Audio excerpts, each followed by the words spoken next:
Salam sejahtera buat seluruh warga bangsa. Sebagaimana yang saya uraikan dalam video-video saya yang lalu, artinya apa yang saya nyatakan itu, apa yang saya sampaikan itu, hari ini terjadi. Dan memang apa yang saya sampaikan itu kan memang itu berdasarkan pengamatan dan pengalaman-pengalaman kita ketika kita berhadapan dengan oknum-oknum kekuasaan. Jadi kalau kemarin-kemarin itu saya mengatakan bahwa negara ini hanya akan mengurusi persoalan-persoalan korupsi, penyalahgunaan kewenangan, gratifikasi, dan lain-lainnya itu, ya ini sekarang terjadi. Jadi misalnya polisi tangkap KPK, KPK tangkap polisi, lalu kemudian nanti pihak jaksa tangkap polisi, ya, polisi tangkap jaksa, itu saja, di seputaran itu saja. Nah memang yang lebih konyol adalah ada pengacara yang terlibat di dalamnya, karena memang tak bisa dipungkiri bahwa dalam penegakan hukum itu ada 4 pilar penegak hukum yang kita ketahui bersama, yang biasa disebut dengan caturwangsa. Nah, di dalam 4 pilar penegak hukum itu kan di sana ada pengacara, polisi, jaksa, dan hakim. Nah, memang terus terang ini menjadi sebuah refleksi sebetulnya, menjadi sebuah perenungan bagi semua kita aparat penegak hukum, termasuk pengacara di dalamnya. Nah, kasus yang membuat kita pun jadi merasa agak geli dan merasa lucu gitu ya, karena memang harusnya kami sebagai pengacara itu harus menunjukkan satu itikat baik, harus menunjukkan pembelaan yang benar supaya klien yang dibela maupun aparat penegak hukum lain yang melihat kita sebagai salah satu bagian dari penegak hukum itu betul-betul bisa bekerja sama dalam artian yang positif. Kami coba paparkan tentang kasus ditilepnya uang dari nasabah robot trading Fahrenheit. Kita tahu bersama bahwa beberapa waktu yang lalu terjadi penipuan lah seperti itu, kasus investasi bodong dengan banyak sekali nasabahnya, ribuan nasabah. Jadi yang kami ikuti bahwa di sekitar Desember tahun 2023 perkara itu apakah karena sudah mungkin selesai, diputus, lalu kemudian yang menjadi milik nasabah sebesar 61,4 miliar itu akan dikembalikan kepada nasabah dengan jumlah nasabah sekitar 1.500 nasabah.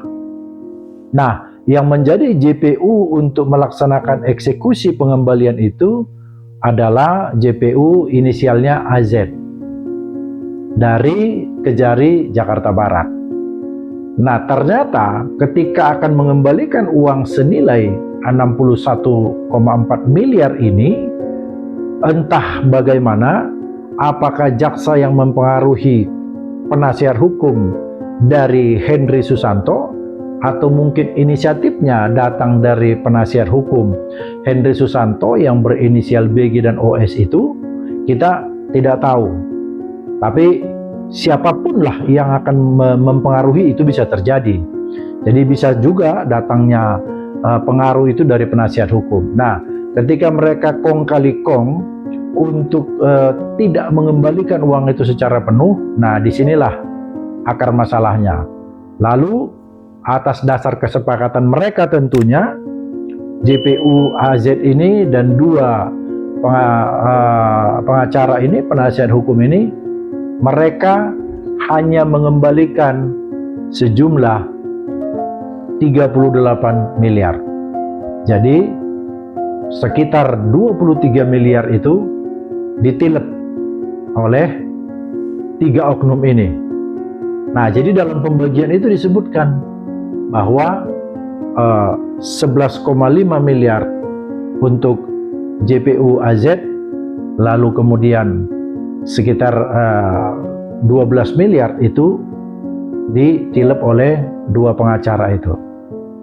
Jadi ini betul-betul tidak punya perasaan. Uang yang harusnya dikembalikan kepada nasabah yang telah ditipu oleh Henry Susanto itu kemudian ditipu lagi, ditilep lagi oleh JPU yang merupakan perwakilan dari rakyat, karena JPU dalam hal itu adalah mewakili kepentingan masyarakat. Harusnya dia yang kalaupun misalnya dia dipengaruhi oleh dua pengacara ini, harusnya dia yang mengatakan bahwa dia atas nama negara untuk melindungi kepentingan nasabah itu. Akan tetapi lagi-lagi orang-orang ini gelap mata ketika melihat uang miliaran rupiah. Terus terang, kami sebagai penasihat hukum, kami juga berprofesi sebagai pengacara, terus terang prihatin, terutama melihat dua pengacara yang berinisial BG dan OS itu. Nah, kita mungkin masih segar dalam ingatan kita, beberapa waktu yang lalu ada kasus tentang meninggalnya anak yang diduga dibunuh atau diduga dicekoki dengan narkoba oleh salah satu anak dari pemilik laboratorium. Kita masih ingat bagaimana uang itu ditilep oleh pengacaranya, yang menurut pengacaranya akan diberikan kepada polisi, lalu menjual Lamborghini dan seterusnya dan seterusnya. Nah, kemudian uang itu, meskipun isu yang beredar itu dikatakan pemilik laboratorium ini, bos laboratorium ini telah memberikan uang 20-an miliar, tetapi ada yang mengatakan 17 miliar. Nah, itu juga sampai sekarang kita belum tahu apakah pengacara yang berinisial IDH itu sudah tertangkap, kita belum tahu. Nah, kembali kita kepada kasus Fahrenheit trading ini. Ini kan sesuatu yang sangat menyedihkan sekali. 1.500 orang ini yang sudah tertipu oleh investasi bodong, yang mungkin mereka menunggu bertahun-tahun untuk pengembalian uangnya, harus ditilep oleh JPU yang menjadi perwakilan untuk kepentingan masyarakat itu. Ditambah lagi dengan dua pengacara yang berinisial BG dan OS. Jadi kalau kami mengatakan bahwa hari ini terjadi penangkapan oleh kejaksaan misalnya terhadap satu institusi, ya besok-besok terjadi penangkapan terhadap aparat dari kejaksaan, dan seperti itu, seperti lingkaran setan yang tidak pernah habis, yang tidak pernah berhenti.